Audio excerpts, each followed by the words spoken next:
نحمده ونصلي ونسلم على رسوله الكريم اما بعد سبق نمبر 9۔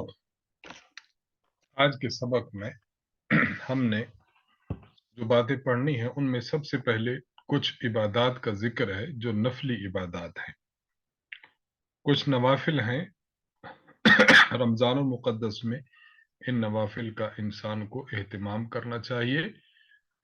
پیچھے ہم ایک حدیث پڑھ چکے ہیں کہ حضرت سلمان فارسی رضی اللہ عنہ نے فرمایا تھا کہ رسول اللہ صلی اللہ علیہ وسلم نے ایک طویل خطبہ ارشاد فرمایا تھا جس میں تھا کہ رمضان میں اگر کوئی نفل پڑھتا ہے تو اس کا ثواب فرض کے برابر ہے، اس لیے نفل کا اہتمام کرنا چاہیے۔ ایک نفل، اس کا نام چاشت ہے۔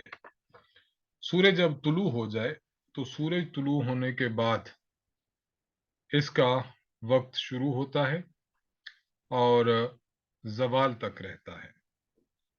افضل یہ ہے کہ دن کا چوتھا حصہ اگر گزر جائے تو اس کے بعد انسان کو پڑھنا چاہیے۔ عام طور پر جب سورج نکلے تو سورج نکلنے کے تقریباً 2 گھنٹے بعد اشراق کا وقت شروع ہو جاتا ہے،